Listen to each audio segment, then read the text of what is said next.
KP यांनी टोचण्या मारल्या असत्या, नामदार हसन मुश्रीफ. कोल्हापूर जिल्हा परिषदेच्या नूतन अध्यक्षा शिल्पा शशिकांत खोत यांचा कार्यालयीन प्रवेश आज गुढीपाडव्याच्या शुभमुहूर्तावर नामदार हसन मुश्रीफ यांच्या हस्ते फीत कापून करण्यात आला. यावेळी मुश्रीफ म्हणाले,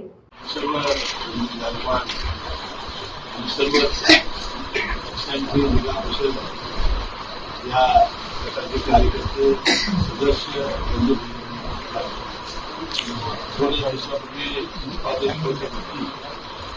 जिल्हा परिषदेच्या अध्यक्षपदासाठी 9 वर्षांनी गेले. आपल्याला माहिती की 4-5 वर्ष निवडणुका झाल्यानंतर 9 वर्षांनी या निवडणुका झाल्यानंतर आज जी शिल्पांची जबाबदारी होती की या जिल्हा परिषदेवर युतीची सत्ता आणणं आणि युतीचा अध्यक्ष मनापासून चालू जावं ही गोष्ट निवडणुकीपूर्वी आम्ही केली होती की कोणत्याही परिस्थितीमध्ये भारताचा अध्यक्ष होईल आणि भारताचा उपाध्यक्ष होईल या पद्धतीने या दोघांच्या निवडणुकीत त्यांना मिळण्याची शुभेच्छा देतो आणि या गुढीपाडव्याच्या मला सर्वांना अध्यक्ष होते. आपल्या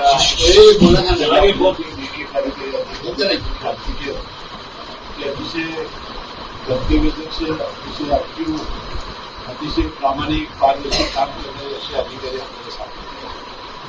आता ते किती वेळा किती दिवस तिथे थांबल्याला मला आपले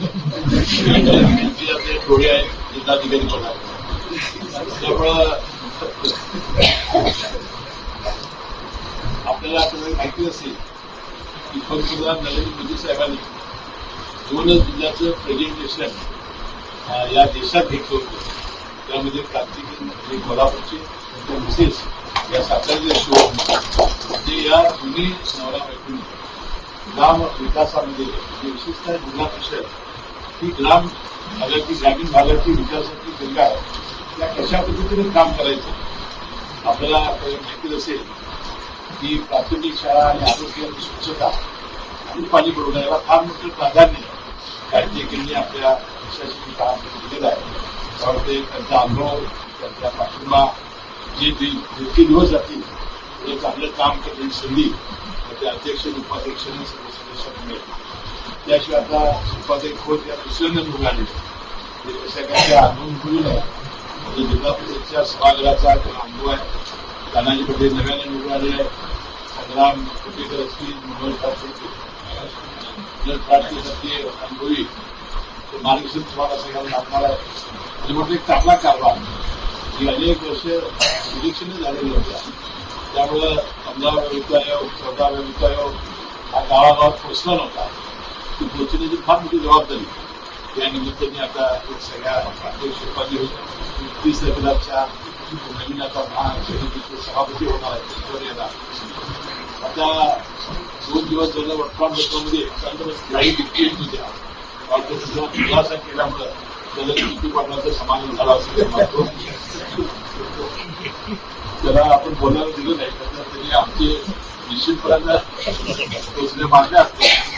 जो मला वाटतं हे जे शोध आहे तो तर कागद तालुक्याला घेण्यामध्ये त्या भावना मी व्यक्त केल्या आहेत. कसा आणि त्याला काळामध्ये राष्ट्रवादी पक्ष असेल, भारतीय जनता पक्ष असेल किंवा शिवसेना असेल, जनसुराज असेल किंवा वैष्णवबाई सवाल असेल ही सगळ्या हातात हात बदलून आपण काम करू विकास करू असं अभिवचन देतो. आज गुढीपाडव्याचा चांगला पवित्र सगळ्यांचा शुभ दिवस असल्यामुळं या दिवशी प्रवेश करावा अशी त्यांची इच्छा होती. आणि आज आपल्यालाही वेळ नव्हता. सणावाराच्या दिवशी आला या प्रवेश कामाला उपस्थित झाल्याबद्दल मनपूर्वक आपले आभार मानतो. त्यानंतर नूतन अध्यक्ष शिल्पा खोत व नूतन उपाध्यक्ष तानाजी पाटील यांनी थोडक्यात मनोगत व्यक्त केलं. यावेळी माजी आमदार केपी पाटील, माजी आमदार राजेश पाटील, गोकुळचे ज्येष्ठ संचालक अरुण डोंगळे, युवराज बापू पाटील, राहुल पाटील, भैया माने, सुनील सूर्यवंशी, मनोज फराकटे, बाळासाहेब खाडे, रामराजे कुपेकर, राजे खान जमादार, शशिकांत खोत, रणवीर सिंह गायकवाड यांच्यासह मान्यवर उपस्थित होते. आभार जिल्हा परिषद सदस्य संग्रामसिंह कुपेकर यांनी मानले. माझा महाराष्ट्र न्यूजसाठी कॅमेरामन नाज अत्तारसह सुरेश पाटील, कोल्हापूर. नोकरी असो वा लग्न, चष्म्याची अडचण आता होऊ देऊ नका. नंदादीप नेत्रालयात या आणि तुमच्या चष्म्यापासून मिळवा कायमची मुक्ती. कारण आता चष्मा घालवण्याची लासिक शस्त्रक्रिया फक्त 32,999 रुपयात. शिवाय 5,000 रुपयांपर्यंतचे लासिक स्क्रीनिंग अगदी मोफत. ऑफर मर्यादित कालावधीसाठी. तर वाट कसली बघताय, आजच कॉल करा 92 2000 1000. नंदादीप नेत्रालय, न्यू शाहूपुरी, कोल्हापूर. दृष्टी म्हणजे नंदादीप.